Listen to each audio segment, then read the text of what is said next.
My word. A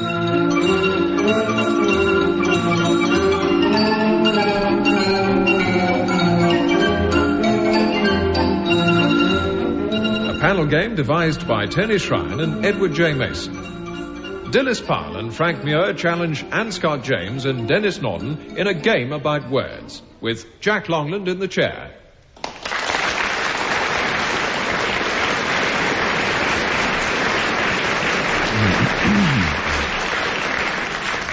We go straight into the first round, which tests their vocabulary. For 2 marks, what's the dictionary meaning of these words? Beginning with Denis Norden. Denis, a blatherskite, or, if you prefer it, a blatherskite. It's a distinction without a difference, isn't it? It's Scottish. I can hear a voice saying, "Hold your blather, Dr. Cameron." And it means sort of rabbiting on, or rattling on, or you're letting your mouth carry on working while your mind's on holiday. You know that. That's a splendid definition. Yes, it's a talker of loquacious or arrant nonsense, sort of chatterbox. And it is both Scots by origin, as Denis quite rightly says, the blatherskite that comes from blather, that goes right back into history of words, right back to Middle English. And in the United States, it became Blatherskite. Apparently, it was a Scots song, Maggie Lauder, which was popular during the War of Independence. And they used this phrase, but slightly altered it, Blatherskite for Blatherskite. 2 marks to Denis. Dilys Powell, Pullulation. I won't spell it unless you want it. Pullulation. It means something rather increasing, I think. Yes, it does. If you have rabbits, which I don't, I think they're rather apt to pullulate. Yeah.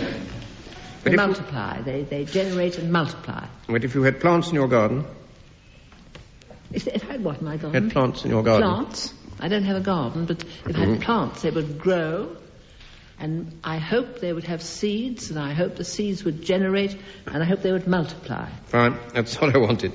Pullulation, if you're talking about growing plants, it's a shoot or a budding. For a seed, it's sprouting or germination, and as Dilys said quite rightly about the rabbits, for them and other animals, it means a multiplication, it means progeny, it means offspring, and it comes from a Latin word originally which meant chick. 2 marks. Frank Muir. A funambulist. F-U-N-A-M-B-U-L-I-S-T. Funambulist. Well, it was a rope dancer, an early form of entertainment in pre-Shakespeare time and after. What kind of rope? Tight rope. Yes. So a funambulist. That's what I wanted. I could never understand why people would go to the Bear in Southwark to watch chaps walking along a rope. In the hope they'd fall off. Oh. One who walks, or even in some cases, if he's very accomplished, dances on a tight rope. And again, it's 2 Latin words meaning walking on ropes. 2 marks. Anne Scott James. Pediculous. No, it's something unpleasant. Very. When it first happens to you, but I think something to which you probably get accustomed if it goes on year after year after year. It's insectuous and it means lousy. Yes, quite right. It's of or something about a louse, or it means infested by lice, or just simply lousy. 2 marks it is. Well, for those who like to guess ahead at the stories, what is going to be the quotations which Denis and Frank are offering today? I'd like Denis's first. Well, I'm offering one of the most melancholy generalizations ever made. The mass of men lead lives of quiet desperation. If any of you want to burst into tears, I hope you'll keep quiet about it. And yours, Frank? My text this week from Isaac Watts' Divine Songs for Children, from the Divine Song entitled Against Idleness and Mischief, which starts, How doth the little busy bee improve each shining hour? That's a very good start. So we come to round 2, which is I hope, rather nostalgic round of nursery rhymes. 2 marks for correctly remembering the following. And in case anybody wants to argue, I'm taking the texts from the Oxford Nursery Rhyme book, even though Mother Goose may have it in a slightly different version, just so there won't be too much argument. Denis Norden, I want the first and the second verses of Jack and Jill. I don't think I ever had to go as far as the second. Jack and Jill went up the hill to get a pail of water. Jill fell down and broke Jack fell down and broke his crown, and Jill came tumbling after. That's the first one. And take 1 spoonful for Cousin Edna. Jack got up and home did trot. That's right. Good, yes. Go on. And something caper. Yeah. And Jill came along with a caper. And she washed his wounds and did them up in vinegar and brown paper. I think that's so nearly right. Considering how far from childhood both of them are, I might give them 2 marks. Well, that's a gallantry for you.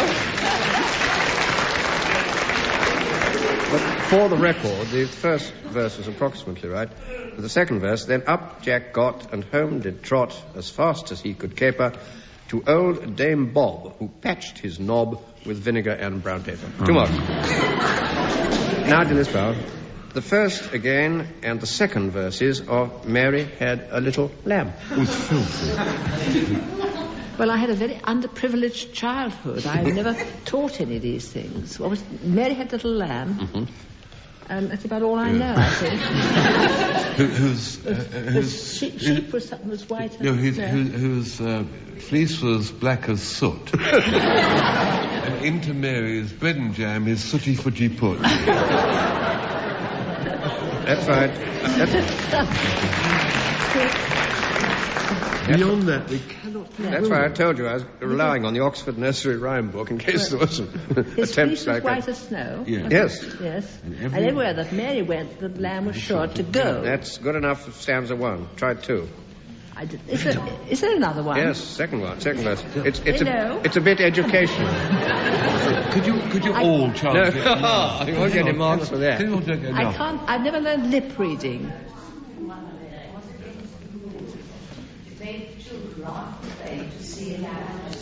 Absolutely right.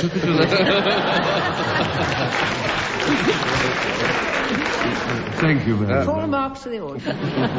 And this is not anonymous. This is by Sarah Josepha Hale, who died in 1879. Oh, I didn't know. Well, now it's Frank Muir's turn. I want the first complete verse of Goosey, Goosey, Gander. Goosey, goosey, gander, where shall I wander? Upstairs and downstairs and in my lady's chamber. It's only half of it. That's half. That's the half the first verse, which hasn't got only 4 lines. It has 8 lines. Oh no. There's a bit about, I met an old man. That's right. Who wouldn't say his prayers. Yes. And I grabbed hold of his left leg and threw him down the lift shaft. I think Frank is bound to get his marks, but again, in the interest of accuracy, Goosey, goosey, gander, whither shall I wander? Upstairs and downstairs and in my lady's chamber. There I met an old man who wouldn't say his prayers. I took him by the left leg and threw him down the stairs. Gamma Girton's Garland, 1784, and 2 marks. Anne Scott James. Again, the first complete verse of Ding Dong Bell, Pussies in the Well. Well, you've already made it clear that I'm too old to remember. Ding Dong Bell, Pussies in the Well. Who put her in? Yes. Little Tommy Flynn. Who pulled her out? You see, I'm not that old. Little Tommy Stout. How does it finish? There's another character comes in. Not yet. No. And wasn't that a pretty dish to set before a queen? No. It's about pussies and mice rather than about cats and rather than about queens and all that sort of thing. What What a naughty boy he was. Yes. Was that to try to drown poor pussycat? Quite right. Yeah. I think Anna's got as far as 1.5 marks, but again didn't complete. Ding Dong Bell, Pussy's in the Well, who put her in? The Oxford version is Little Johnny Green. I used to call it Johnny Thin, so I don't know. Yes, so do I. Yeah, Yeah. hooray. Yes. Who pulled her out? Little Tommy Stout. What a naughty boy was there to try to drown poor Pussycat. Who ne'er did any harm, but killed the mice in something's barn. the Farmer's barn. barn. Yes. I don't think I'd give more than 1.5. All right.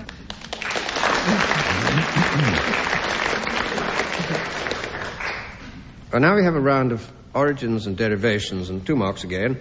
I want to know how the following words or phrases originated, or from what did they derive. Denis Norden, an old bag. I find it hard to believe that this has got any kind of abstruse derivation. An old bag was derived from somebody who looked at somebody and was reminded of the resemblance to an old bag. It's, I think, a little more military than that.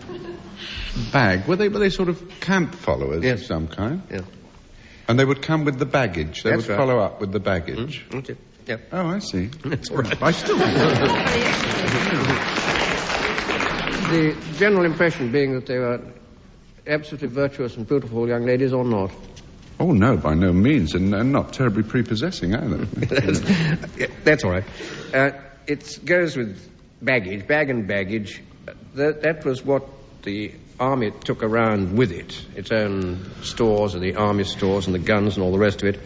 And they used to put wives or other kinds of female camp followers onto the baggage carts and take them round too, probably not being terribly respectful, and therefore they regarded them as old baggages or old bags. Oh, rather unpleasant, isn't it? 2 marks. Dilys Powell, a freelance by origin. A freelance, what it means now is generally a journalist who hasn't got a regular job and sends in to newspapers and other periodicals articles which are hastily returned. Yes, that's fine. That's a very good modern definition. Now, what did it come from? It means self-unemployed. I think it comes from a military origin. Yes? A mercenary. I mean, anyhow, a lance, a holder of a lance, a supporter of a lance, a soldier with a lance who was not attached to an army. Yes, what did he do? Have Lance will travel. Exactly. He joined up with anybody who would employ his lance. That's it.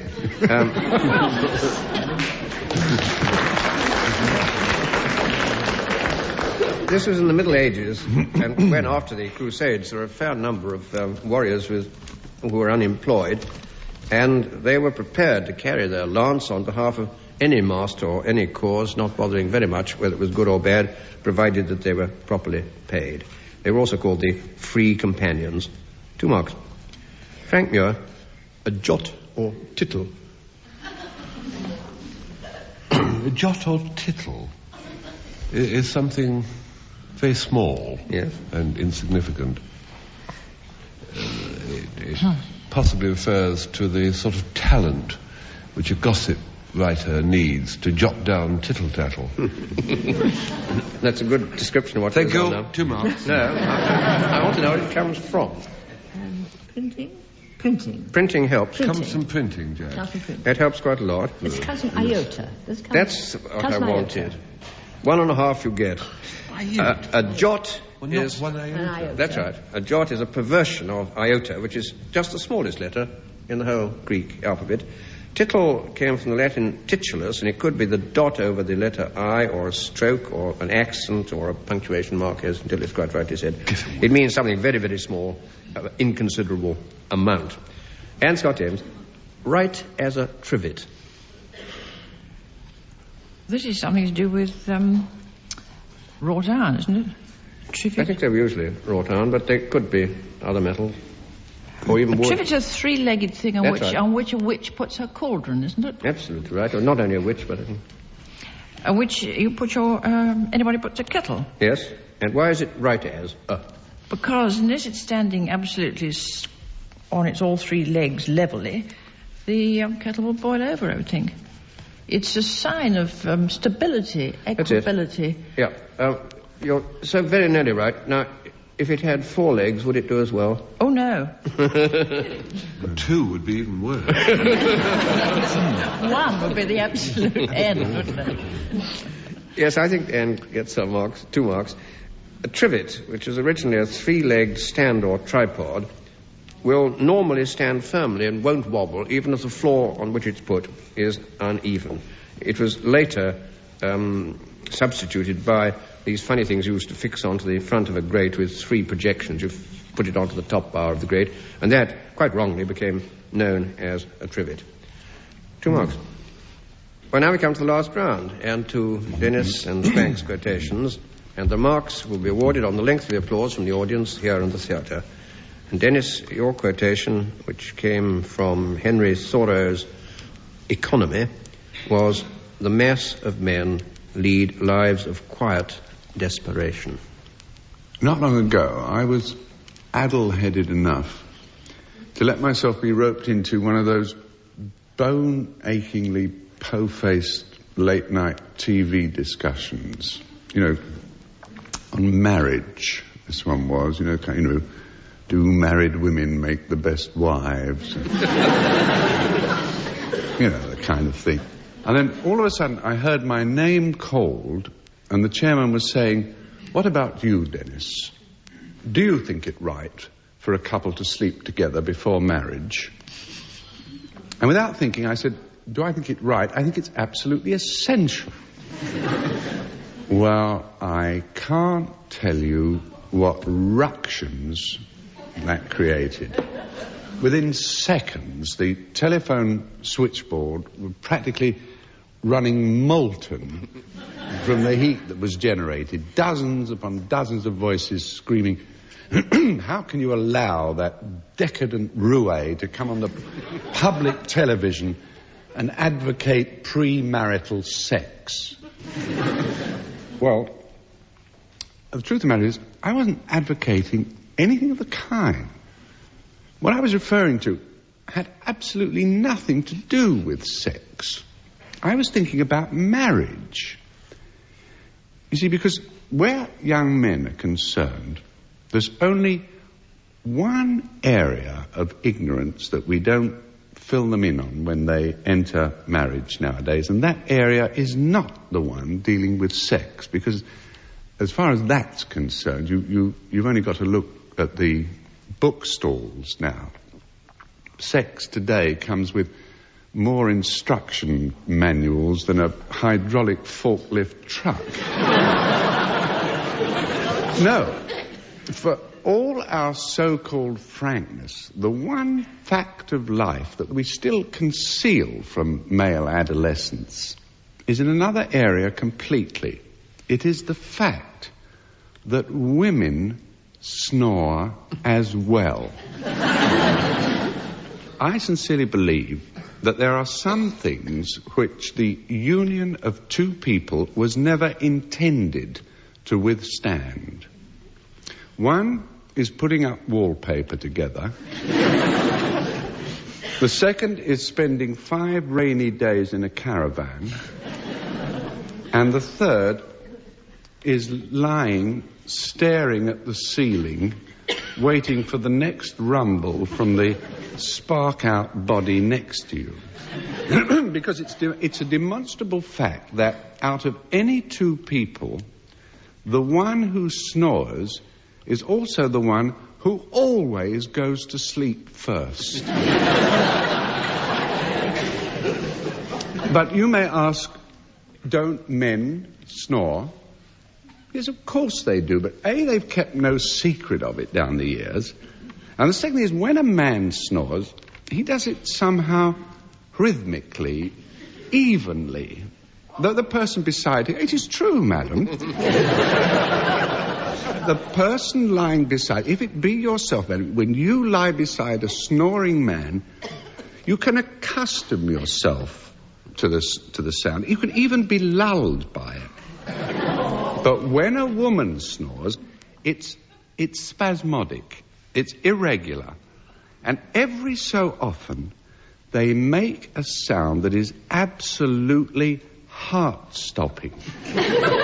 A sort of snorting gasp that's peculiarly urgent.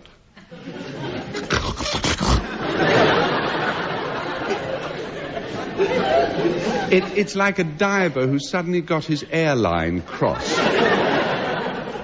So, now do you see why I publicly advocated that a couple sleep together before marriage? And there was sex, just to find out if she snores.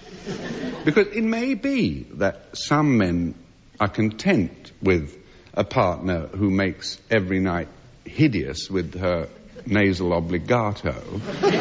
But as Henry Thoreau so approximately observed, the mass of men need wives of quiet respiration.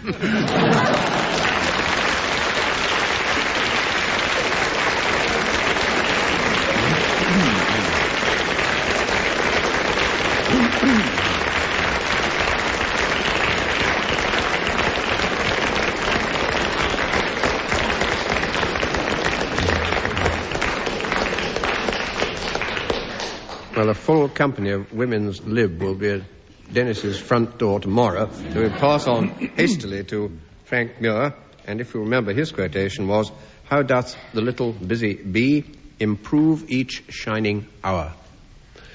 I have a little sort of private excitement at the moment because for many, many years I've suffered under an affliction which none of you would have noticed, but it was very worrying to me, and that is failure to pronounce my R's, which is totally unrecognisable in the way I speak. But I always had a feeling that my R's came out like W's. I thought there was no solution at all to my problem, and then I was walking in the back streets behind Putney High Street, and I suddenly came across this little building which had a very discreet sign which said Putney College of Pronunciation. The Putney College of Pronunciation. I thought to myself, thought I, this is surely for me. And in I went, and I saw this terribly nice chap, Mr. Smithers, and said, do you deal with defects in voices? He said, yes, we do, sir. He said, we're a small organisation here at the PCP, but we pride ourselves on correcting defects in people's speaking apparatus. And he said, for instance, may I show you? And he showed me into the first room, and the voice said, this is your guard speaking. British Railway. Well, he said, just a moment. Mr. Baxter, you're still audible.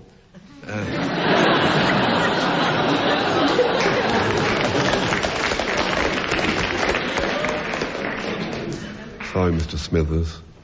This is your guard speaking.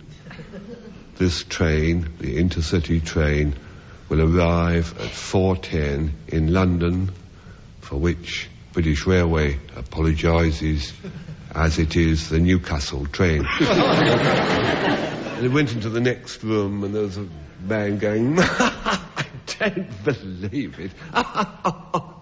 What we expected to believe these days. So I said, who is that? He said, well, that's the firm's accountant. I said, well, can you help me with my R's, because I can't pronounce my R's. He said, yes, we can do that, sir. We are a small organisation here at Putney College of Pronunciation, but the PCP, you can agree, will help you. Now, so what he did was he fixed me up with two gadgets, a couple of elastic bands, and widened out paper clips. And you hook the paper clips in the corners of your mouth and put the elastic bands over your ears, and it pulls the mouth back. And you could pronounce your R's much more easily. And I have an exercise which I have to practice every day, 42 times a day. And it's working. Excuse me being so enthusiastic, but may I read my exercise to you? And you'll see how well it's worked since, say, 3 years ago. Here's my exercise.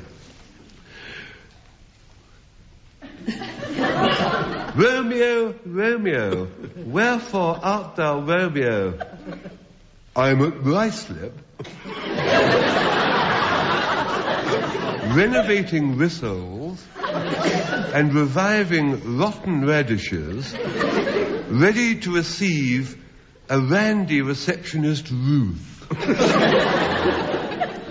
Can you wonder at my enthusiasm, at my continuing improvement? How doth the little PCP improve each shining hour?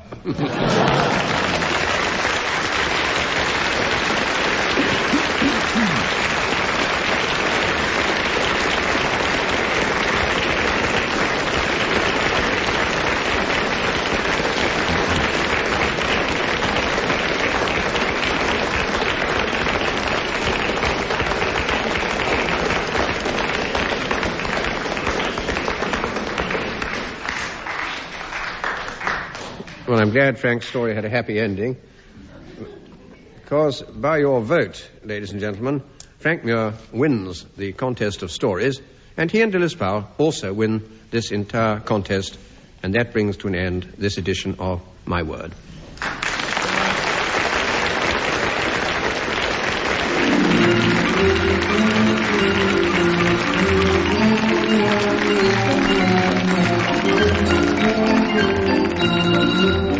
Taking part in My Word were Anne Scott James, Dilys Powell, Denis Norden and Frank Muir. The chairman was Jack Longland. The questions were compiled by Peter Moore, and the programme was produced by Tony Shrine. You've been listening to My Word from the BBC, heard each week at this time. My Word.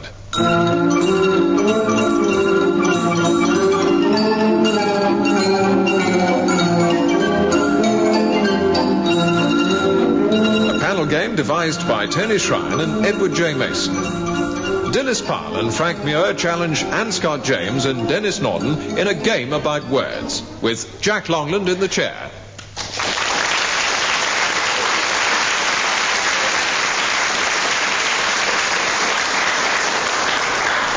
And we go straight into round one, which tests their vocabulary. For 2 marks, what is the dictionary meaning of these words? Frank Muir, Loblolly or Loblolly, L-O-B-L-O-L-L-Y.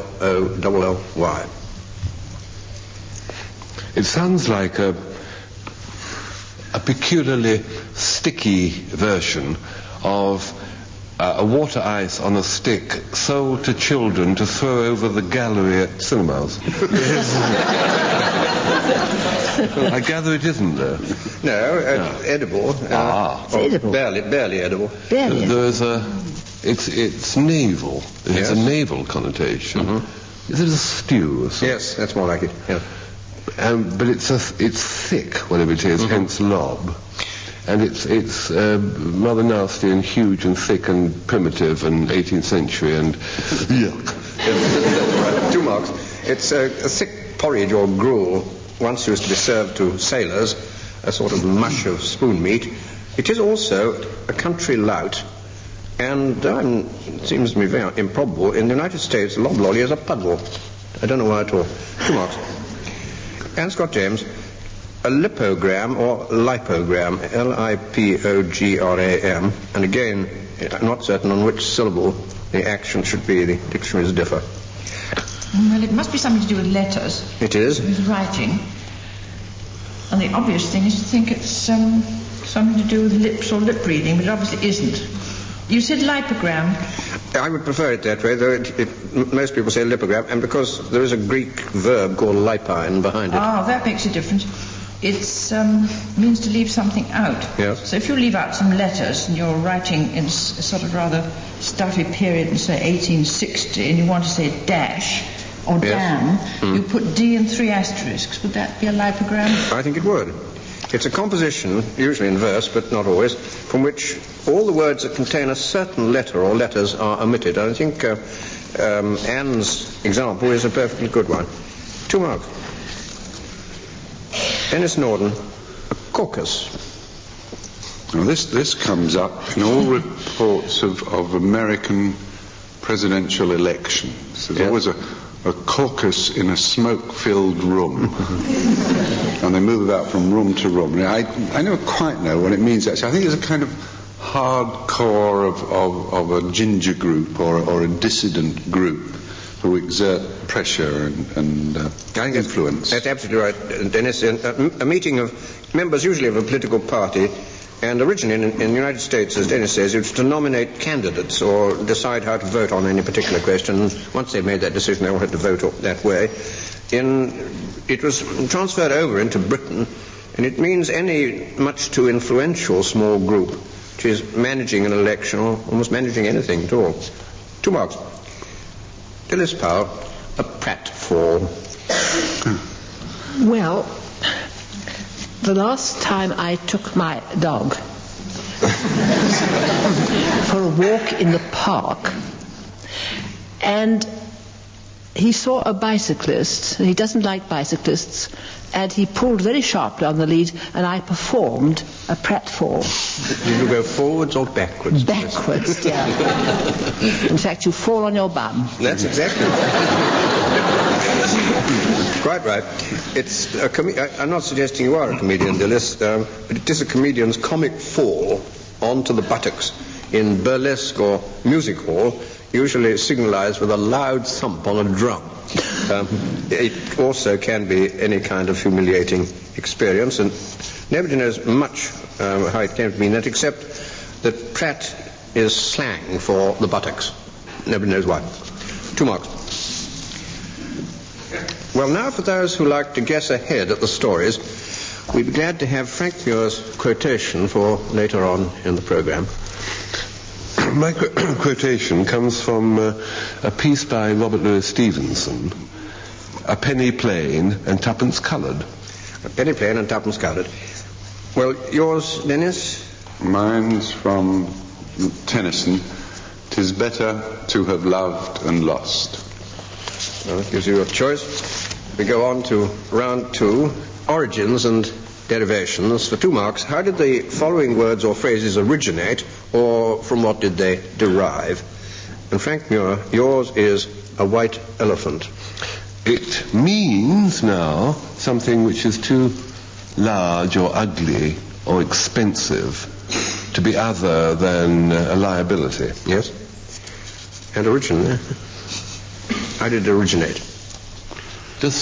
How does Siam grab you? Yes, absolutely right. Grabs me well. It was the king of It's they treated elephants rather differently from we do. We didn't cage them up and look at them. They worked them in the forests, and the white elephants the king thought were very good, and I think they had some kind of special status. Yes. And then myth has it, hath it not, myth, that if the king wanted to beggar somebody he didn't like, he'd give them one of these rather royal and hungry animals as a present, and then the chap who received it had to maintain it, and he was therefore destroyed financially. Absolutely right. All very Siamese. 2 marks.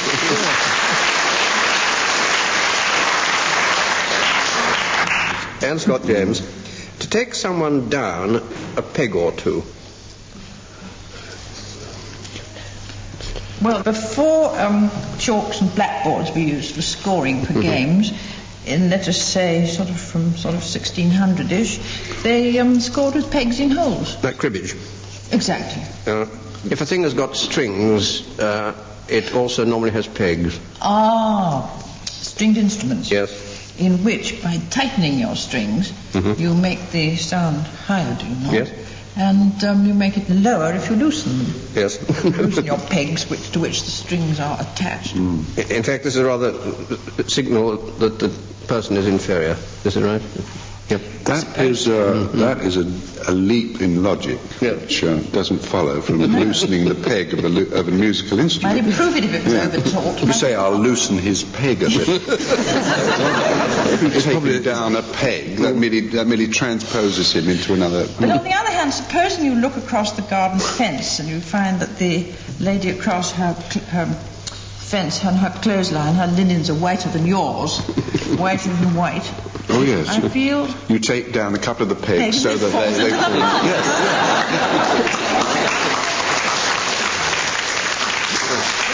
I think, 3 versions, Jack. I think we may be on the track of something. Yes, here, I think you're on the track. So yes, I don't think they used pigs. I think they used chicken wishbones or something at that stage. Anyway, I think you get your 2 marks. The practice of lowering the tone of a string musical instrument by using a string from a lower peg. There is another explanation too, and this is even less clear to me. That's a ship's colours, which used to be raised or lowered by pegs, so that the higher you raised the colours, the greater the honour you were doing to whoever it was, and to take them down a peg would be to award them much less honour. But I think you get your 2 marks. Nautical rubbish. Well, I don't know there's an admiral in the audience. You might be able to find out. Anyway, Denis Norden, your turn. No longer. Coo-ee. Well, I would think it's a natural sound to make to attract attention. But where first made? Oh, well, it's like corroboree, isn't Yes. it? It was made in Australia somewhere. Yes, and to do what? Why did they do it? Well, there wasn't much else to do. In Australia at that time. Reverberates from bush to bush. That's it. They used to sort of spend their time attracting each other's attention by shouting coo-ee across vast distances of the interior. That's absolutely right. This is well a good way of passing time. So then they learnt cricket. It's a signal call used by Australian Aborigines to locate each other or to attract attention. I believe the oo part ought to be 6 to 8 times as long as the e, which I didn't do very well. But it should finish on an upward note. Now, I'm not going to do that because I should break the microphone if I try. But 2 marks. Mrs. Powell, a Cockney. A Cockney? What it means, or... What it comes from. It means an inhabitant of London, and it comes from, I think, the word cockane. Supposed to be one born within sound of bow bells. But it derives from the Middle English cockney, which means a cock's egg, which is a misshapen small egg, probably without a yolk, and therefore a rather foolish child or a foolish person. This is a countryman's idea of what people who lived in London were like. That is, they knew nothing about anything important at all and were pretty useless because they didn't know how to live as you live in the country. We have now a quick round of basic ingredients, and for 2 marks, I want to know what is the basic ingredient, there are others of course, the basic ingredient of the following national foods or dishes. Frank Muir, Phu Yong Hai, H-A-I, Phu Yong Hai. Well, the basic ingredient of Phu Yong Lo is a failed souffle. You're in the right country, yes, that's right. It's Chinese. Yes. There's an egg Phu Yong, isn't there? Yes. So egg Phu Yong Hai is an omelette made from those eggs which the Chinese bury for 100 years. I wouldn't know the least about that, but you're quite right that it is the principal ingredient in this, which is a kind of Chinese omelette. It has usually also prawns, leeks, and celery. 2 marks. Very good. And Scott James, Roquefort cheese. Chief ingredient? Chief ingredient. Cream, I should think. Yes, but where from? Roquefort. No, I don't mean geographically. Oh, it's a goat's cheese, I think. Isn't it? No, it's sheep. Of course it is. It's just sheep's cheese. Yes, quite right. What do you call that kind of sheep? A milking sheep, a ewe. That's what I wanted. Principal ingredient is ewe's milk. It used once upon a time to come from the town of Roquefort in France, but now I think one of the principal producing countries, in fact, is Corsica. Yeah. 2 marks. Yes. We go on to Denis Norden, and yours are blinis, B-L-I-N-I-S. Well, they're sort of Russian. And there's like pancakes, and you have caviar inside them if you're lucky. Sour cream, too. but the principal ingredient... Toffees. What's the principal ingredient of pancakes? Well, batter made from flour and milk. Flour and milk. Yes. They're made, I'm told, of buckwheat flour with yeast and milk and eggs, and as Denis says, if you're lucky, some caviar too. 2 marks. Dilys Powell, Bombay duck. Bombay duck is a kind of biscuit, isn't it? kind of thing you eat. Dried fish, sorry. Beg your pardon. It looks like a biscuit, but actually it does. Very easily fooled. It looks like a very, very large piece of potato, a potato chip. I think I'm going to give you a mark. You don't happen to know the name of the fish. Charlie.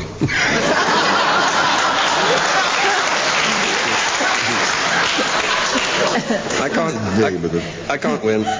It's dried, salted, and in my experience, pretty high fish. And the fish is in fact the bummelo, which is a small Indian fish which comes, I'm told, from the same family as the salmon, very, very, very much smaller. And it doesn't have anything to do with Bombay at all. It's a Marathi word, bombil, which is what that fish is called. 2 marks. Well, now we come to the last round, and to Frank and Denis's quotations, and the marks will be awarded on the length of the applause from the audience here in the theatre. Frank, your quotation, a penny plain and twopence coloured. After doing programs like this for so many years, hardly 5 years goes by without a woman's magazine ringing up and asking Denis or me if we ever had an embarrassing experience. Now, I had one. I had to go for quite a long drive. My wife said she wanted a shampoo with lanolin. So I said, where does that come from? And she said, it comes from wool. So I said, are you sure? And she said, yes. Everybody knows that. It comes from wool. So I said, right, I'll get you some. Well, I don't know if you know wool, but it's in Dorset, and it's a town on the railway, but it's in between Poole Harbour and Dorchester. So I drove down there to Wool and bought this lanolin shampoo in a chemist. And it was 4 o'clock in the morning by the time I got back. And do you know Lyne Lane, near Chertsey, which is just before you come to Thorpe, where I live? Well, on the right-hand side, looking from Thorpe, is a gateway which leads onto a rubbish dump where you dump mattresses and mothers-in-law and things like that. On the left, there's another gateway which is a sewage farm. And I was coming, as it happened, from the other direction, from Wool, at 4 o'clock in the morning, and my lights went wonky. So I pulled in to the right, where the rubbish dump was, and of course I was facing the other direction. It was actually the sewage farm. And I got out and fell into something, and I was soaked from head to foot. What to do? 4 o'clock in the morning. Then I remembered at Virginia Water, which is only about 3/4 of a mile away, there's an all-night dry cleaning place, an automatic one. Rushed there in the car, nobody there, lights full on. Got out of the car, driving in the dark was no fun. Got out of the car, rushed into this place, suddenly got crafty, because I was soaked right through with this stuff, and I put all the lights out in the shop, and stripped naked, apart from my suede shoes. The socks went in and everything into this dry cleaning thing, shoved it in, banged the door, shoved my coins in, banged the door shut, and waited, I thought, 20 minutes. Then suddenly the lights on my car came on by themselves.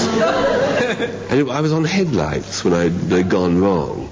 And there I was, and I thought the police might come. So I thought, maybe if I slip out and switch them off, if I did it swiftly. So I slipped out of the door, switched the lights off, went back, and the door wouldn't open.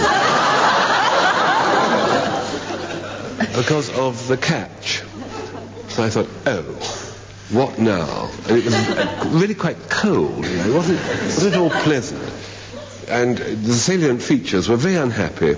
And suddenly a car came along, and I ducked down and tried to make a noise like a small hawthorn bush. And the car went along to almost the end shop. And I thought, of course it's the bakers. And bakers always start early in the morning. Nipped in, crouched in the shop, waited there a couple of minutes. Baker, obviously stoked up his furnace, going home for a quick cup of tea before they slammed the door, locked it. And there I was in the baker shop, but I was safe and it was warm, albeit rather dark. And I was all right for a while. And I thought, I must think, what do I do in the morning? What do I do? Neat, but for me Swedes. Hanging up were some pinafores which the ladies who work in the shop wear, sort of plain blue. So I thought, if I put one of those on, scrape my hair forward, I could pretend to be one of those girls who plays like Liberace on the cash register at the supermarket, which is 3 doors up. So when they unlock in the morning, I can say, excuse me, I must go to work, and prance past. So I affected to be a woman by reddening my lips with some strawberry jam from a tartlet, which was on one of the shelves. So that I had nice bee-stung lips. And I thought I didn't look really terribly feminine. And also the pinafore didn't really quite meet at the back. But I thought the figure isn't right. So I wandered the shelves in this darkness with but a fitful moon illuminating it. And they had a row of sticky buns there. You know those buns with sort of sticky stuff, coloured sticky stuff on top of them, pink stuff. And I got a couple of these buns, and I found they stuck to my chest. If I bashed them on, sticky stuff downwards, and those under the pinafore really gave me the shape I needed. Well, I was a bit tired, I suppose, having driven up from wool and whatnot, because when I woke up it was 11:45 on the Saturday morning. The shop was full of ladies buying bread. So I thought the only thing to do is to brave it. So I got up, said, must get back to my till, and minced out, clutching the fissure at the back where the pinafore didn't quite meet behind me. I eventually made the car and got home. Pretty embarrassing, but I thought I got away with it. Until the summons came. What I'd forgotten, of course, was that to make my escape, I'd had to steal from the shop. Well, you've probably guessed what I stole. The words on the summons just stare out at me even now, really like a line from a piece by Robert Louis Stevenson.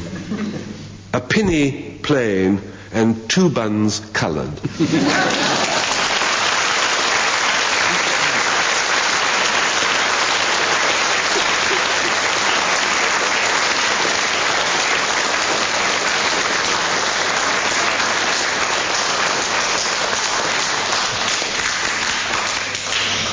And I remember the quotation Denis Norden gave us was, "'Tis better to have loved and lost."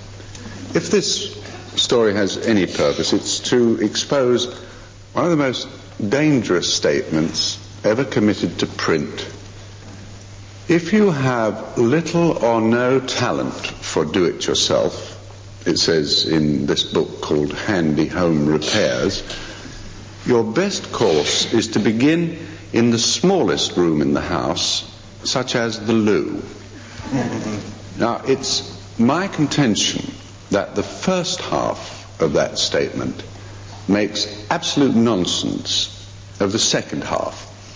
If you have little or no talent for do-it-yourself, now that is me.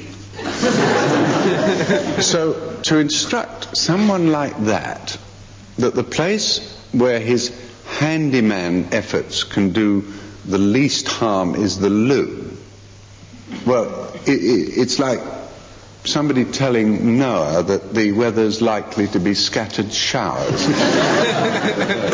In the first place, you see, our loo is not a room at all. It's in the bathroom. And more than that, it's in an extremely awkward position in the bathroom.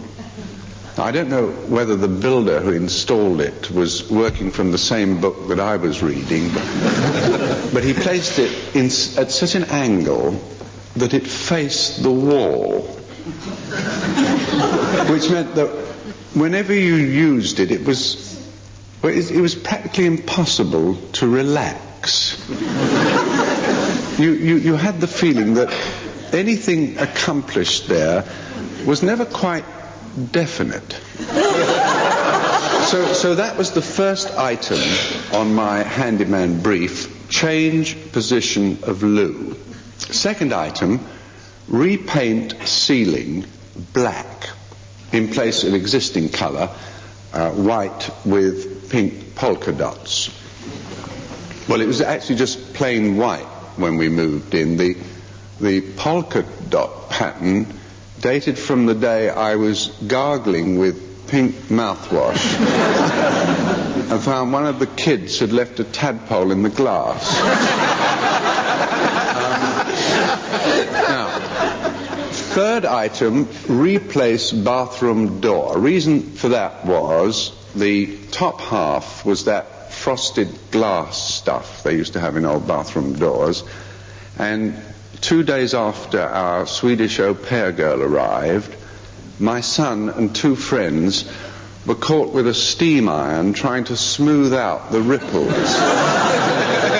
So that was the brief on which, according to this book, my minimal handyman abilities could do least harm. All right, let me check out the finished work, taking the 3 items in ascending order of difficulty. Replace bathroom door, a technological doddle. Now, item 2, repainting the ceiling shiny black. Yes, that done. Finished. Achieved. Now, the final item, reposition the loo. Now, oddly enough, I had no trouble with the plumbing side of that. I admit, due to some unfortunate piping error of some kind, it did slightly affect the water in the bath. The hot tap drips all the time, even when you turn it full on. But the main task did get accomplished. I did shift the loo to a position beside the bath where it now faces into the room. There was only one thing I neglected to take account of.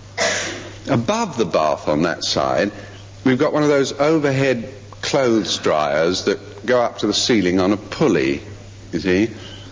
So the consequence is, if ever you go to the loo on wash day, you get the feeling it's raining. But you do get the point that I'm making with this recital. For the non-handyman, far from the loo being the first place to start doing repairs, it's the reverse that's true. In fact, no one put it better than Tennyson did. 'Tis better to have lav done last.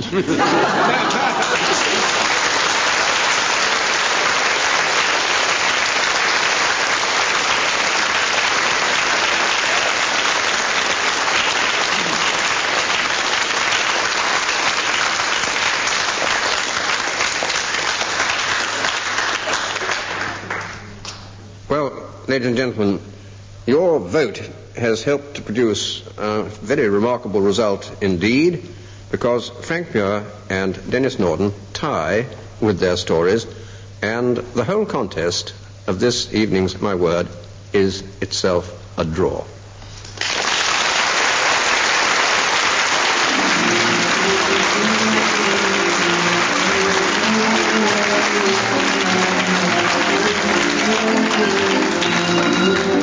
Taking part in My Word were Anne Scott James, Dilys Powell, Denis Norden and Frank Muir. The chairman was Jack Longland. The questions were compiled by Peter Moore, and the programme was produced by Tony Shrine.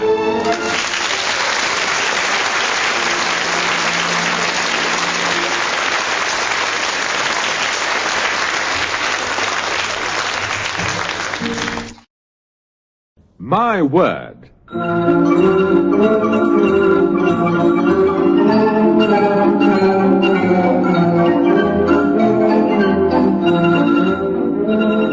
A panel game devised by Tony Shrine and Edward J. Mason. Dilys Powell and Frank Muir challenge Anne Scott James and Denis Norden in a game about words. And here's your chairman, Jack Longland.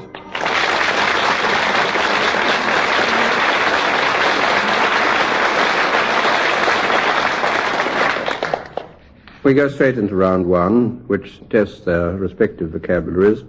2 marks. And for that, I want to know the dictionary meaning of the following words. And we begin this time with Frank Muir. Frank, your word is defenestration. I won't spell it unless you ask. No, I don't.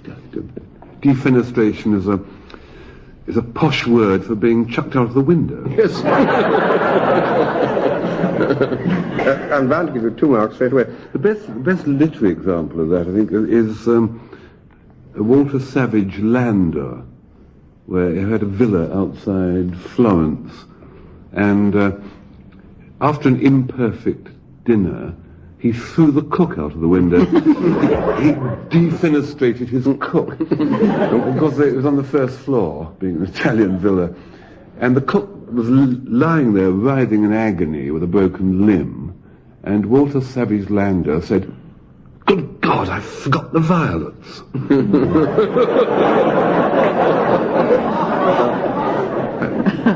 Now, Anne Scott James, your word, and I apologize, is cuckoo spit.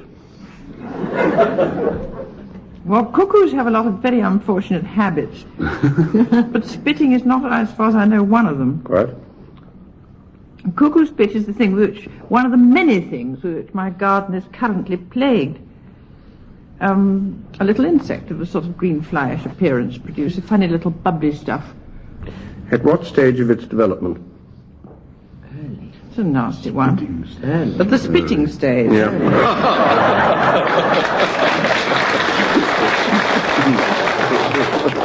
I give you 2 marks for effrontery. It's a frothy secretion exuded by the larvae of certain insects as a protection. They make it a cocoon round them.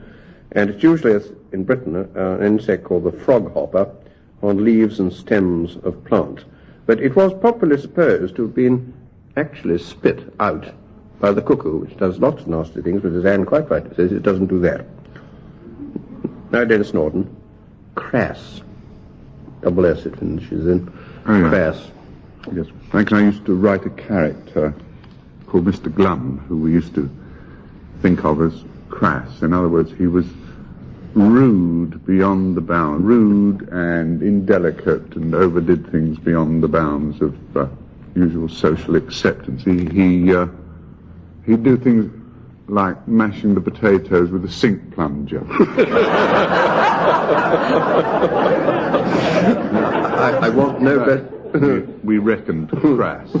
I want no better definition in the world than that which has just been given by Denis Norden. Coarse or gross and figuratively dense or stupid or rather unrefined. Latin word meaning solid or thick. 2 marks. Dilys Powell, chiaroscuro. She sings beautifully. You spell it with C-H-I-A, do you? That's right, I do normally, yes. C-H-I-A. Jack spells awfully well. I think it means it's a term applied to painting, Yeah. which has a contrast of dark and light. Chiara meaning light, and scura meaning dark. Absolutely right. 2 marks it is. It can, though this is not necessary for the answer, mean by analogy in literature, variation or use of contrast. 2 marks, well done. At this point, let me ask Frank and Denis, what are the quotations that they've got for this particular week? And Frank, what is yours? Get thee behind me, Satan. And now yours, Denis. Mine is the triumph of mind over matter. We come back to those in the last round. Well, now there's a round entitled Odd Man Out, and in the following groups, one word or name doesn't, in its meaning or its nature, conform to the others. 2 marks for telling me which is unique and why. Frank Muir, George Bernard Shaw, General Evangeline Booth, Richard Burton, Adolf Hitler, and every practicing Mohammedan. They could all ice skate except Except General Evangeline Booth, no doubt. No, we've got to try better than that. well, every practicing Mohammedan is surely an abstainer from drink, and General Evangeline Booth was a notable writer of verse and prose against booze. Yes. George Bernard Shaw was abstained from almost everything. Adolf Hitler. Adolf Hitler, yes. He was a teetotaler. Yes. Yeah. What are you left with? Well, he had no good points at all. No. Said he liked his dog. Are we talking about Richard Burton the Explorer? No, not this time. It makes a difference. It does. Well, if it's Richard Burton, the film actor, I believe he has been known to enjoy a sweet sherry. Yes, in order to, 2 marks, in order to prevent any possible misunderstanding or even anything worse, what we are referring to is, in all the other cases, total abstainers from any form of alcoholic liquor. Now, Anne Scott James, Humpty-Doo, Ipswich, Wagga Wagga, Yamma Yamma, and Butley Salterton. Wagga Wagga. You've got so many. What comes after that? Yamma Yamma. What was the first one? Humpty-Doo, and then there was Ipswich, and finally Butley Salterton. I think that we're referring, of course, to Ipswich, Massachusetts. So it's abroad. They're all abroad except Budley Salterton. You're perilously near total marks, but I would prefer... Wagga Wagga must be in Africa. No, No, It's in Australia, I mean, of course. Yes, let your partner help you for a moment. I am quite clear that Budley Salterton's in Devon. Yes, and Yes, what don't about... be shifted from that. Yeah. What about Ipswich? I think Dennis can help here. Something we can cling to in the change of the world. They can't have shifted Budley Salt.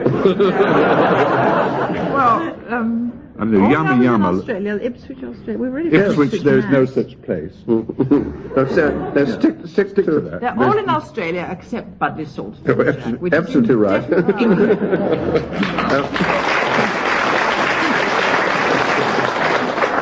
May I say, Jack, before you're brained with a tube of ice-cold Foster's, that it's pronounced Wagga Wagga. That nobody had ever told me. But in spite of a slight hesitation over beaches, I think Anne and Dennis between them have got the answer, which is that Budley Salterton is the only one which is not in Australia. Denis Norden himself now, Sappho, Dr. Henry Kissinger, Morgan Le Fay, George Eliot, and Miss World. Well, none of those are in Australia. I think they're all ladies except one who's a fella.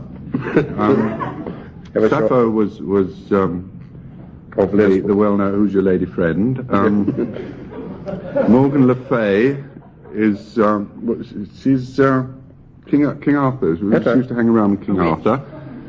George Eliot was the novelist with the hilarious life story. Miss World changes, but she hasn't been a man yet. Kissinger is the peripatetic American chap. He's Chap, a fellow, yeah. Yes, thank you, get your two.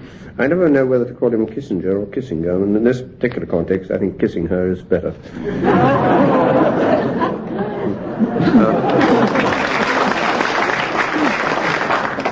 How to list out?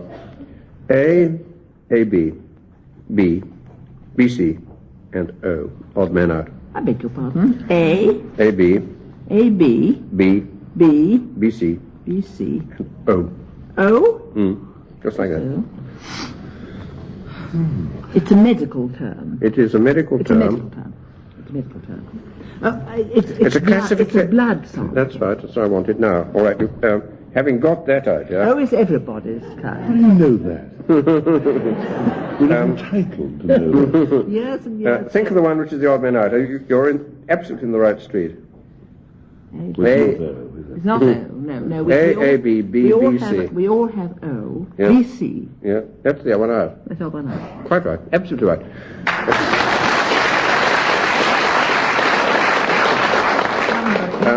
They're all blood groups, which you want for when you're a blood donor and for other reasons, except BC, which doesn't occur. There are, I think, subdivisions, in case there are any doctors in the audience, but in general, BC is not a blood group in itself.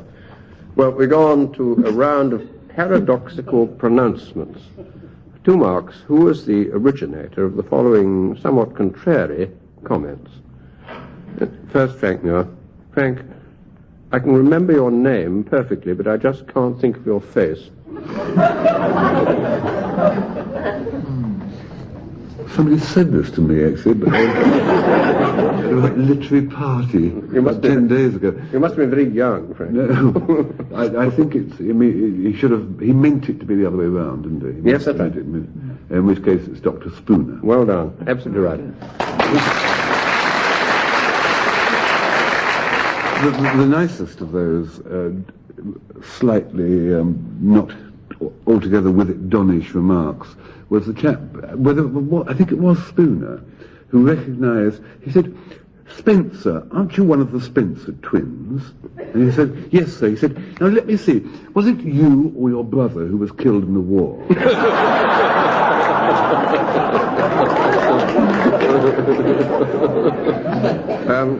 I think we give Frank 2.5 for embellishment. But the Reverend William Spooner was alleged to be the inventor of Spoonerisms, which are an imperishable part of the language. And Scott James. When everyone is somebody, then no one's anybody. Is it a musical thing? Musical it is, but it's... Operetta? Yes. Try Gilbert. Gilbert? Yes. Which one? Oh, W.S.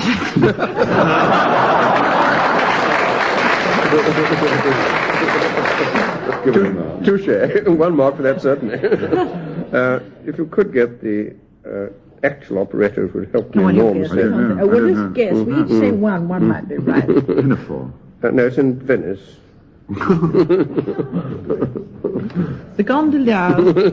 All right, 1.5. Don Alhambra in The Gondoliers, William W.S. Gilbert, Arthur Sullivan. Denis Norden, your turn. Thank heavens, the sun has gone in, and I don't have to go out and enjoy it. Oh, it's a marvellous kind of Sunday afternoon observation when they've got a good old film on television. I don't know. I don't know who said that. They've got a good old film on Beyond the Pearly Gates in this case. Oh, you mean he's not with us, that's your... Is he Irish? No, he's a very well-known literary sort of commentating and editing figure. Oh, heavens. Not a great author himself. Oh, Oh, no. like... He also said, people say that life is the thing, but I prefer yes. reading. I prefer reading. That's Logan Pearsall Smith. Good. I think, recognising that at once, Dennis, you would again deserve 1.5. The author of Afterthoughts and Trivia, and these were his reputed last words, but as he wrote them before he died, I think it's very doubtful. Actually, I heard a good last words, actually, which was attributed to a man called Dominique Bouhour, who was a French grammarian. And his last words were supposed to be, I am dying, or I am about to die. Either is correct.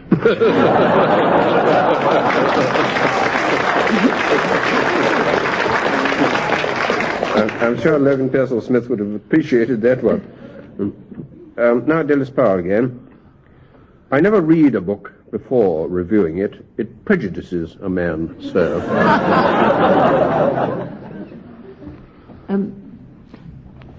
Somebody on my right-hand side says Sidney Smith. He says absolutely dead right, and you get your 2 marks. Nothing to do with me. This is a saying recorded by Mr. H. Pearson in his biography of Sidney Smith, the so-called Smith of Smiths. Well, now we come to the last round and to Frank and Dennis's quotations, and the marks will be awarded on the length of the applause from the audience here in the theatre. And Frank, your quotation is, get thee behind me, Satan. I was thinking about Burns' remark, the rank is but the guinea's stamp, you know. And I suppose really probably by the time this programme goes out in some of the further flung corners, stamps will be about a guinea. I'm on this desperate thing of trying to avoid actually stamping envelopes at all, since this latest increase, and it can be managed to quite a large extent. If there's a card inside and it's visibly an invitation, I take it into a darkened room and put it under a spotlight, and you can read the invitation. And if it's from 14 Abbotsbury Road on the 14th, I write on I don't open the envelope, I just scrub the address out and say, I cannot accept this. Try 14 Abbotsbury Road. And if I want to go, if I want to accept, I then scrub it out and say, try 14 Abbotsbury Road. I'm sure he lives there because I'm attending a party there with him. There's a lady has written to me, and she lives at Loughborough. The girl has written to me, so I thought if I could reply to her letter now, it would save me going through these tortuous motions of not putting a stamp on. It was a Dolly Heaton who wrote to me from Loughborough, and she's in a rather bad way. She's about 19, getting on 31, I should think. And she's in trouble with her personal life, and she's got no boyfriends. And she said, what is it she lacks? Does she lack, because boys are not interested in her? She says it can't be her figure, because she's never eaten very much, and she's kept beautifully slim. Does she lack a second language, or poise, or a moped? And could I advise her? And she enclosed a snapshot. And it was standing there in profile in a one-piece bathing costume. And indeed, she was very slim. But Dolly, or dear Miss Heaton of Loughborough, thank you for your letter, but I think you're wrong about the question of the figure. I believe you've over-dieted, Dolly. How can I explain this to you tactfully, what is missing from you? You know Loch Ness, Dolly? Well, you know, Dolly, that scientists can't determine whether there is a creature lurking there, nesting there. And why not, Dolly? Because Loch Ness has no visible bottom. Dolly, neither have you. Now, Miss Heaton, I know you've dieted and you think it's a good thing, but you've over-dieted because you have forgotten the importance in this world of curves. Miss Heaton, visualize the Rubens ladies that kept the Georges so happy to contemplate in the 18th century. I mean, the Rubens ladies didn't have behinds like an underfed Alsatian. A Rubens lady's behind, Miss Heaton, was like half a hundredweight of bifurcated blancmange. And that is what is attractive. The Prince of Wales, King Edward VII's ladies. He liked embonpoint. No, now, Dolly, from your photograph, you have no arm and no palm. And definitely not a trace of a bomb. The ladies, society ladies, used to wear bustles in order to cultivate what was called the London derriere. But so if you ask my advice, what is lacking? I say to you, Miss Heaton, don't worry, you are not lacking anything that a regime of chip butties and black pudding and milk stout wouldn't put right. If you want to get a man, get thee behind Miss Heaton.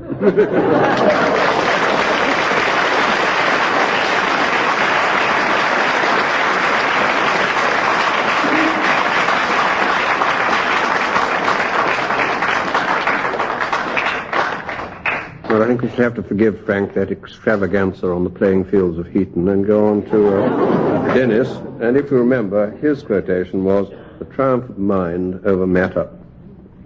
It's always an emotional moment, running across a sweetheart of your youth that you haven't seen in 25 years. But when the circumstances are that you find her leaning in a Soho doorway, that is heart-lurching. The funny thing is, I recognized her immediately. Straight away, I went up to her and I said, it's Sandy, isn't it? And she said, isn't what? And I said, your name? Actually, it wasn't really. Her real name was Muriel, but I used to call her, when we were kids, I used to call her Sandy because that was the colour of her hair then, all golden and sparkling it was, like cornflakes on a sunny morning. And she stared at me more closely and she said, "Stone me." She said, it's Soppy. Well, that was the pet name that she used to call me. You see, I suppose because my main interest in those times was building models of Sopwith Camel aircraft. I assume. But just hearing her say that name brought it all back to me. 1938, Munich, the first trolley buses, little Audrey jokes, the Lambeth Walk, blue skies around the corner. Remember that one? Joan Crawford and Clark Gable in Forsaking All Others. Yes, I know that was actually 1934, but it didn't get to Stamford Hill till 1930. And through all of that period, Sandy and me walking with arms round each other and our little fingers linked together as we shared a chalk ice. That no easy task that, as I remember, when you haven't got one free hand between the two of you. And then I thought, oh Sandy, I said, do you remember the curiously strong peppermints?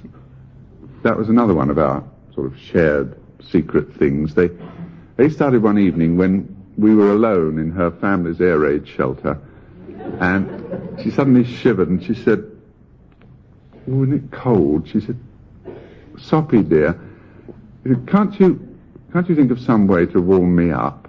And straight away, without a second's thought, I ran down to the corner shop and I bought a tin of curiously strong peppermints. And from then on, I never went anywhere without them. Now, I wonder if it was the Sopwith Camels. Anyway, as I gazed at her now, my heart ached at what the years do to us. Not just the physical change in her, although I must admit she had rather gone from dreamboat to tugboat. But what shocked me was what she was now forced into doing for a living, walking the streets. Sandy, I said, do you have to take up this life? And she said, "What life?" Now, I could hardly bring myself to say the word. I said, "You know what I mean." And she said, "What?" I said, "Traffic warden."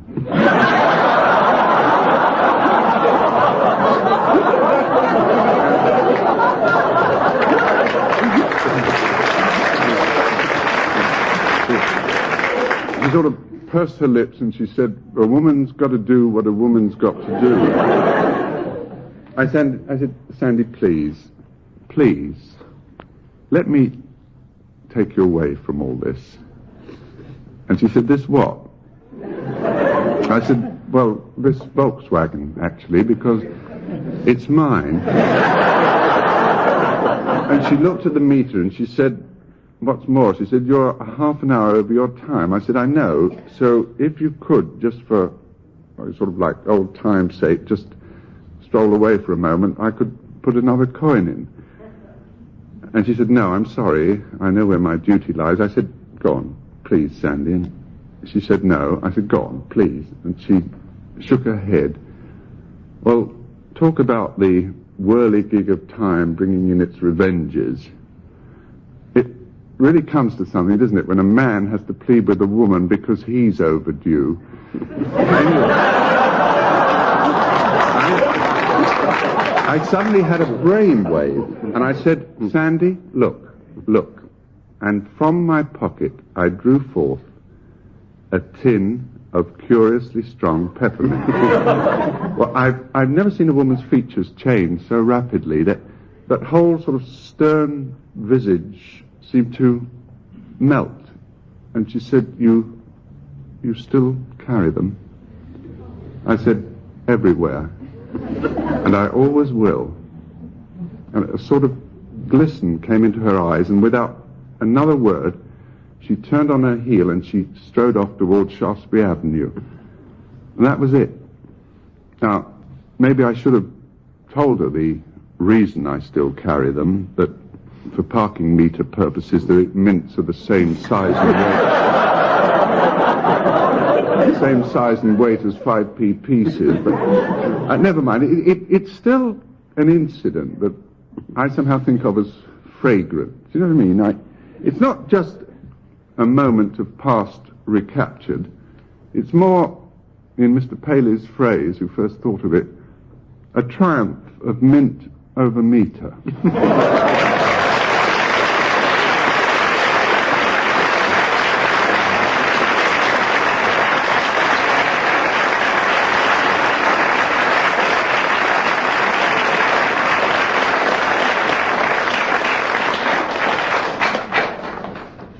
Ladies and gentlemen, by your vote, Denis Norden wins the story, and he and Anne Scott James, by a very narrow margin, also win the entire contest of My Word.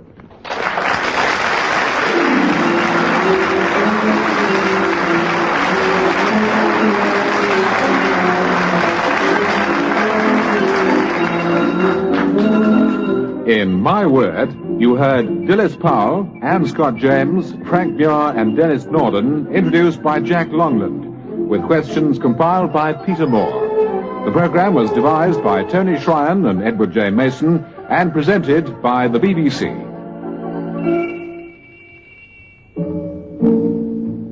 My Word.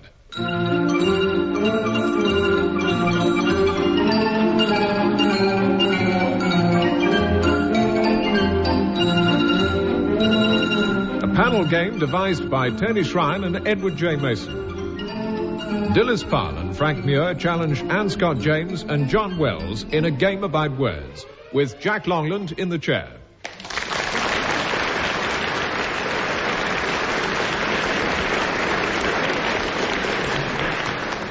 We go straight into the first round, which tests their respective vocabularies.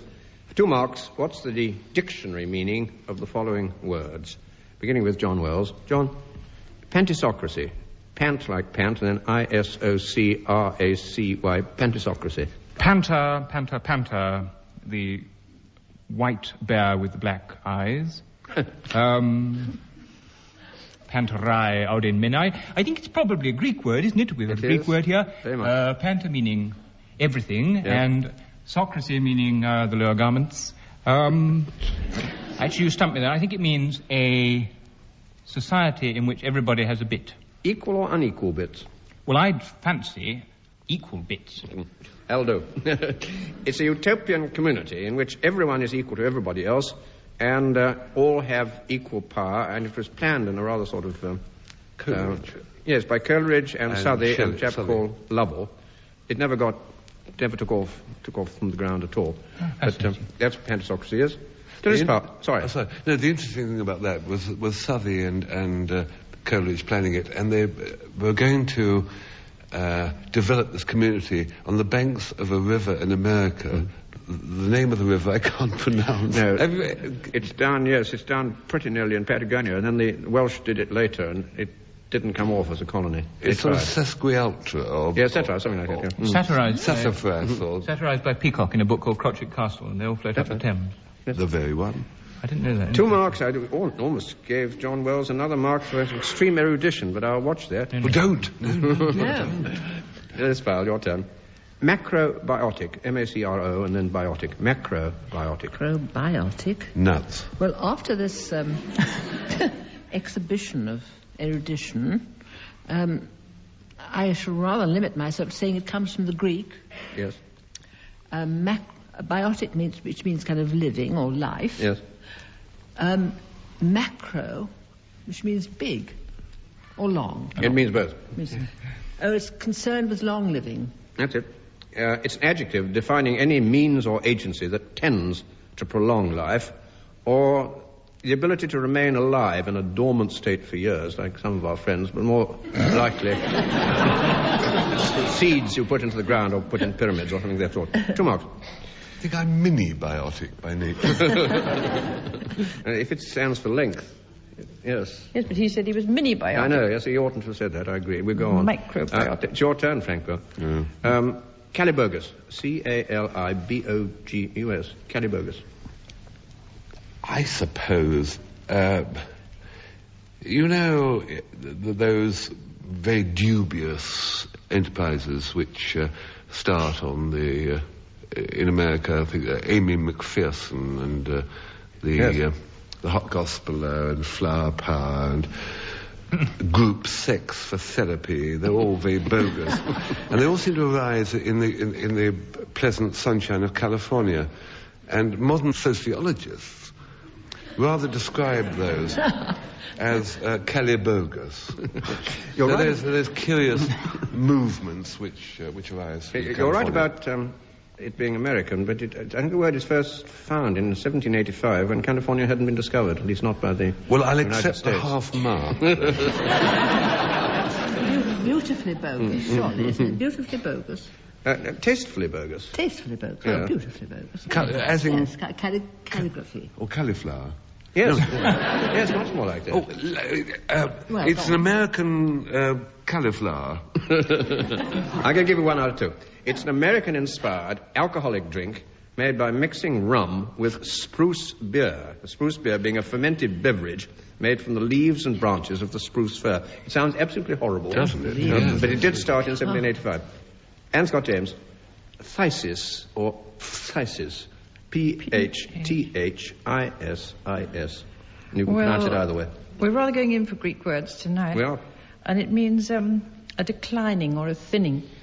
I think it's Originally, used... yes. And then it came to be associated with a particular disease. I should have thought with what the Brontes had, consumption. Yes. Consumption. Yes, it was all called there was consumption. two-car family. A progressive wasting disease, often taking the form of pulmonary consumption or tuberculosis. And as we said, it comes from a Greek word meaning wasting away or decaying. Now, a round of assorted anachronisms. For 2 marks from the following somewhat contrived sentences, please identify the given fact that is historically impossible. So you've got a number of facts which are possible historically and from the point of view of dating, and in each of these there is one fact which couldn't be true by reason of dating. John Wells. At the Great Exhibition, Charles Dickens was observed to light his cigar with a safety match before disappearing into a gentleman's convenience. I want the anomaly. Charles Dickens obviously was knocking around at the time of the Great Exhibition. Yes? Whether or not he was knocking in and out of gentlemen's conveniences, that's where I sniff trouble, the gentleman's convenience. Because the safety match, someone looked up the other day and told me that they were going in time for someone who was working in a play which was set in 1830, and they told me that, yes, that was the first Lucifer in the early 1830s. That's right. So I reckon it's the match. I would guess the match. Well done, John. It's absolutely right. Good. Great Exhibition was 1851. Charles Dickens died in 1870. Cigars, the first British reference to them, I don't know about the Americas, is 1821. And gentlemen's conveniences were installed for the first time for the Great Exhibition in 1851. But the safety match didn't come along here until 1855. So there is the anomaly. A small rider, Sir. or jockey, is that they first charged for the gentlemen's conveniences, and that was the origin of Spend a Penny. Dennis Powell, your turn.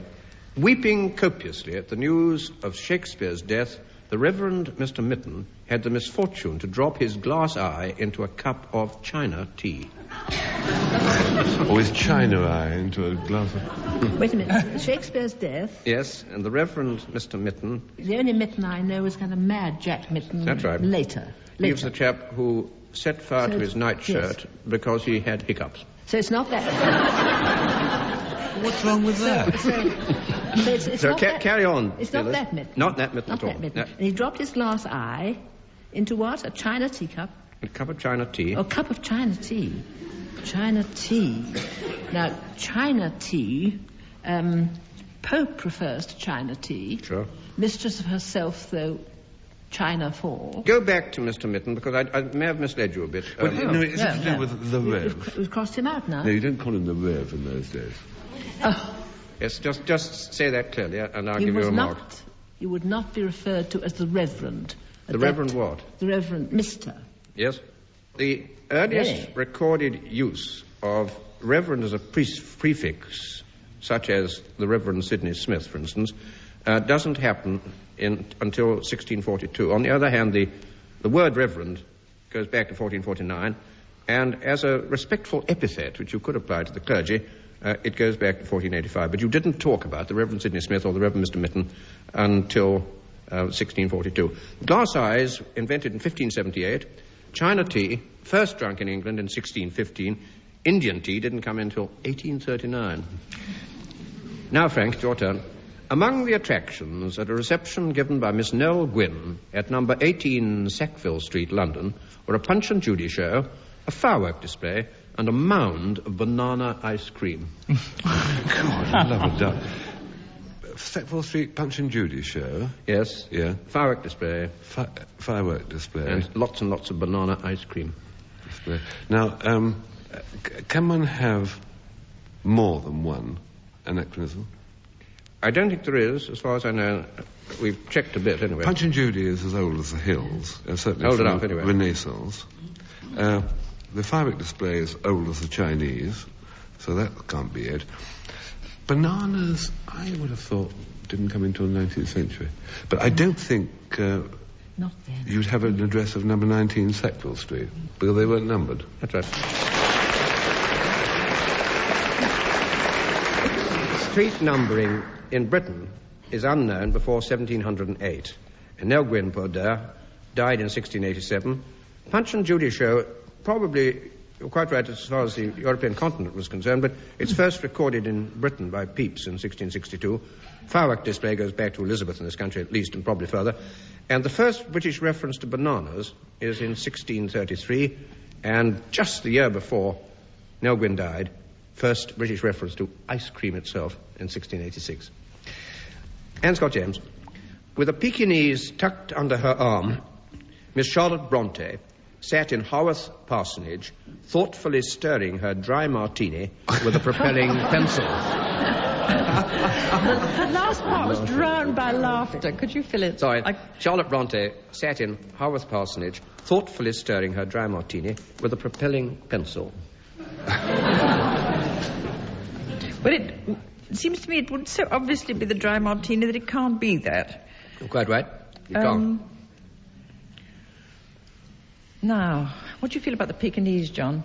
I love Pekingese. Yes, but I mean, what do you feel about their date of introduction to this country? Well, as we had China tea so early, I think they came in with the tea bags. I would put the propelling pencil as the mistake. The anomaly is Miss Charlotte Bronte herself, who died in 1855, but Pekingese were first imported into Britain, and there was a sample given to Queen Victoria 5 years later in 1860. A dry martini was first mixed in 1860, and propelling pencils first manufactured in 1863, so poor Charlotte was dead before she could have used any of these objects. Well, now a round of origins and derivations. For 2 marks, how did the following words or phrases originate, or from what did they derive?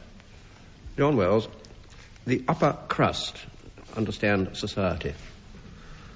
Crust, of course, is a sort of very pastry feel about the whole question. Mm-hmm. I think it was the famous 4 and 20 blackbirds baked in a pie was, in order to keep the blackbirds singing, they had to have various layers, and they had a refrigerating layer slightly above the hot bubbling fruits, and then the cool layer for the blackbirds to fly about in, and the top layer was called the upper crust, and that was thought the nicest place to be, i.e. a member of the aristocracy. I think it's a much nicer story than the one I've got, but make it a little bit simpler. I'll give you some marks, John. You needn't have a pie, in fact. I mean, if you think of crust in a more sort of... I admit some pies do have crust. We don't have tarts on this programme. Chewy outside of a loaf. The best bit of the bread. Ah, the best bit of the bread. And I think... That's the best, yes. I see. Absolutely right. I think it probably refers to what I think was called a cottage loaf. which had a smaller top half and a bigger bottom half, and the top bit was supposed to be rather nicer to eat. Can't get decent crust anymore, can you? It's just that you can always spot a member of the upper class because they have a smaller top half and a bigger bottom half. I give you your 2 marks and pass on hastily. Dilys Powell, your word is Pakistan. Pakistan? What's it come from? Comes from Pakistan. Yes, but who invented that and how? The Indians invented it. Yes, in a very general sense. In a general sense. There were Scottish soldiers in India. That's Pack-a-Mac.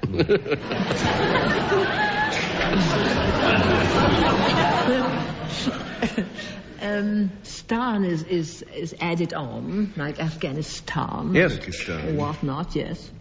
You're getting... So we have Paki and Stan. All right, now say Afghan. All right, A for Afghan. Now go on from that. A for Afghan. B for boots. Well, we started with P. And P. P for Pakistan. It's the hill district, and it's very parky up there. I think you get no marks for Indian continent geography. We might give you a half mark for one of the two things. I like In it. 1933, this word was coined. It was the geographical units that later formed the country of Pakistan. P for the Punjab, A for the Afghan border states, K for Kashmir. There's an I then, but I believe that's Iran, Sind, S for Sind, and Tan stood for Baluchistan. So it was all put together and didn't become a country until 1947. Half a mark. Well. Well, Frank Muir. Frank Muir, a mummy, Egyptian kind.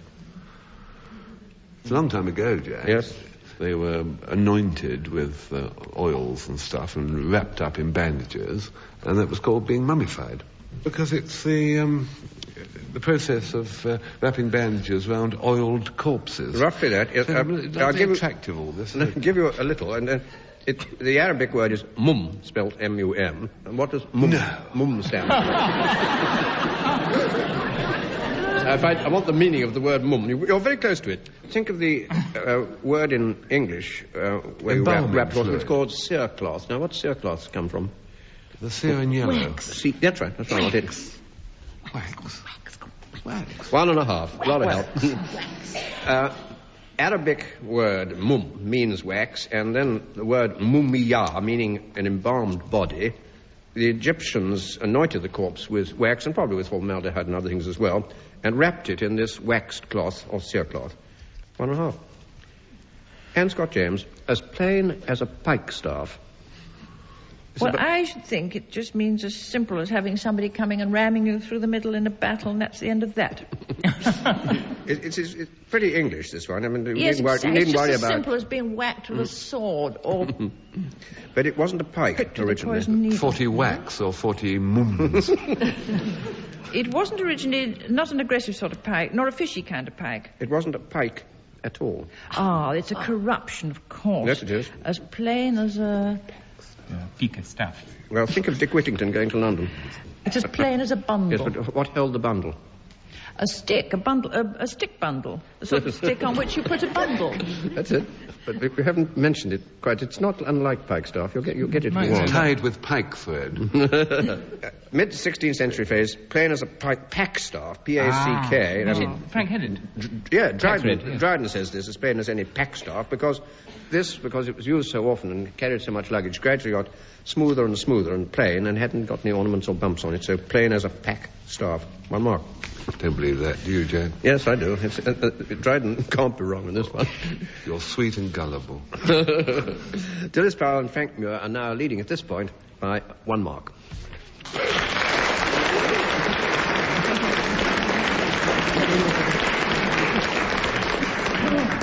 Now we have an absolutely terrible round of methodology. For 2 marks, describe, if possible without using your hands, how you should set about the following. We begin with John Wells, and your task is carving a shoulder of lamb. Well, it's really a matter of finding the sort of medical structure. Yes. And one of the simplest ways is to X-ray it, which also cooks it. And you then send a team of tiny miniaturized scientists into it to break it up and carry it about to the plates. When you cut a leg of lamb, you must cut it in vertical slices of a thickish nature, downways. Yes, that's right. Same is true of one side of the shoulder. And it's only when you turn it up... outside. That's when it. you, that's right. When you turn it upside down towards the inside... Then you have to do it the other way. You cut it the other way. It's not a hard thing to describe, but I do see it. Well, I'll I give see it you the vividly. description. Yes. Hold the shank end of the joint with a fork or a napkin. Turn the joint so that the thickest part, the one with crisp skin, is uppermost, and cut at 12 o'clock downwards from the centre of the joint down to the bone. We don't eat till 1. Continue cutting slices outwards from the first cut, finally inverting the joint and cutting horizontal slices from the underside. I think you get a thoroughly good 1.5 on Toss bone to dog. Cool. Dennis Powell, yours is a little different. Method of applying a half Nelson. Sitting on my hands, I've never applied a half Nelson. I was not brought up to know how to apply a half Nelson. Well, Lady Hamilton did. Should you... No, Nelson couldn't. I think you approach your victim from the rear, Yes. Do you? which Yes. is always wise if you're being aggressive, and you slip your arms Round his neck. underneath That's right. his arms to his armpit. You then meet them behind his neck, And chuck him. clench your fingers, and you've got him in a lock. Objection, Absolutely. Mr. Can't move. Muir using his hands. Get out of that. He is using his hands. Mr. Muir using his hands. 3 points to us.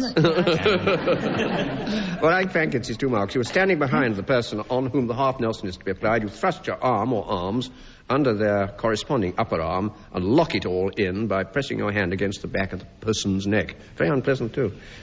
You then, to break it, you tread on his toe. I think break his neck, you can, in fact. No, you mean you must break the... Break the chap. Break the other chap. That's right, Yes, yes. tread Yes, on his you foot, tread on his foot, yeah. Backwards, yes. Oh, well. Well, Frank, your task is a little different. It's to locate the pole star. Well, wait till it's dark. Otherwise, it's enormously difficult. I think it's... I'm not very good at the stars, actually. I've been trying to find the Southern Cross. I can't find the Well, you thing. can't to get to Australia. No, well, I was in the South. Oh, yes. I couldn't find it at all. How do you find the Southern Cross? That's another question. No, it's something to do with the plough, isn't it? Yes, You that's take right. the- hang on, that plough. You extend the handles. That's right. And there's a big shiny one, about 3 inches above Yes, that's right. Yes. Hands. the top. Yep. He's got his hands up, yep. No, but he is right. Yes, yes. Look for the plough first and go to the back end of the plough, the one which hasn't got the long... The yoke, cove. I would Yes, say, yes. perhaps. It's a real yoke.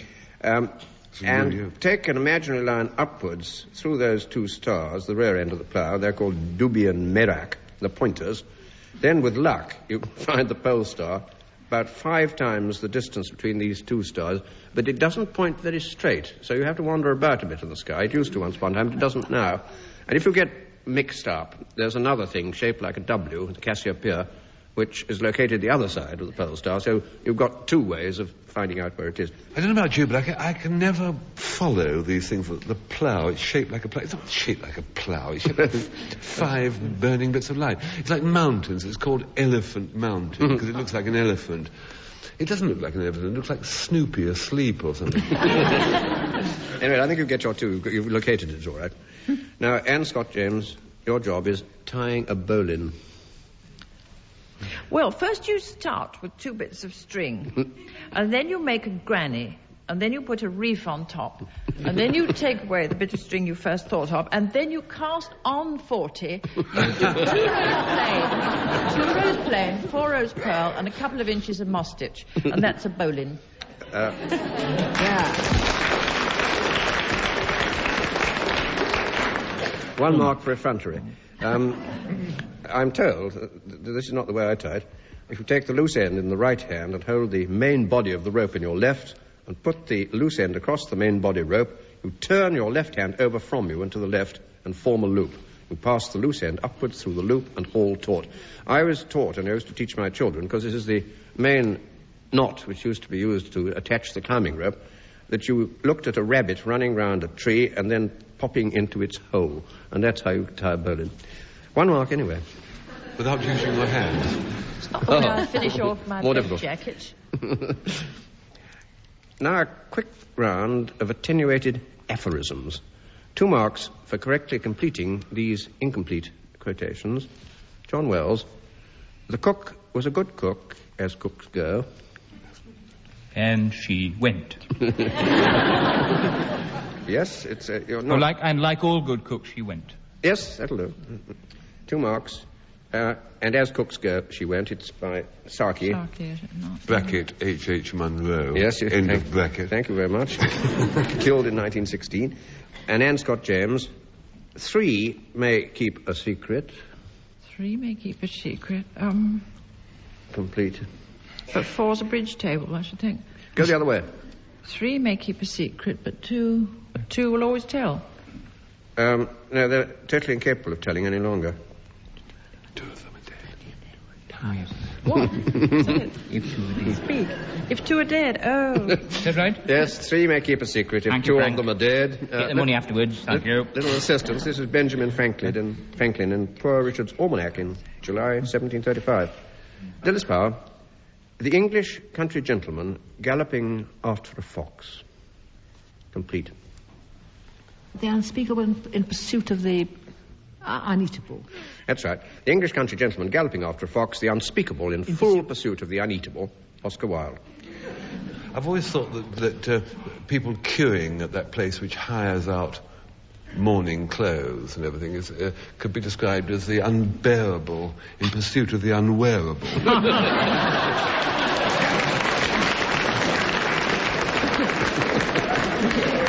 And Frank Muir kept his head and didn't advertise. It's now your turn, Frank. Rolling Stone, you know. Your turn is this.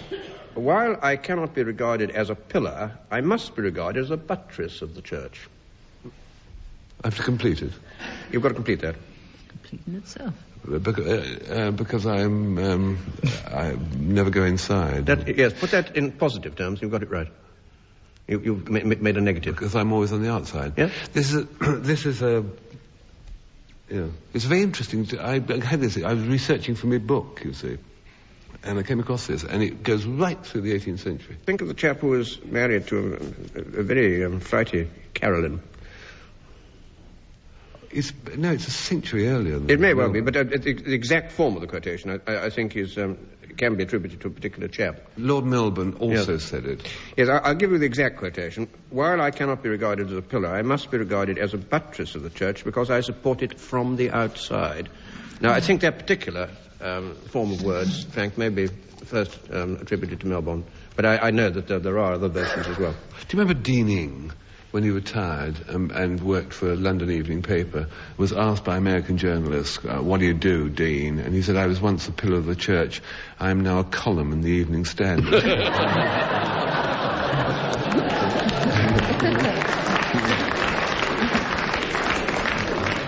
Well, 2 marks for that. And Frank Muir and Dilys Powell win the entire contest. And that brings to an end this edition of My Word.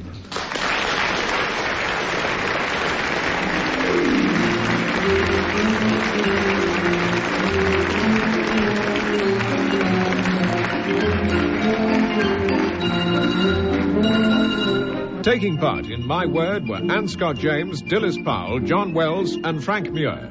The chairman was Jack Longland. The questions were compiled by Peter Moore and the programme was produced by Tony Shryan. You've been listening to My Word from the BBC, heard each week at this time. This is the WFMT Fine Arts Network.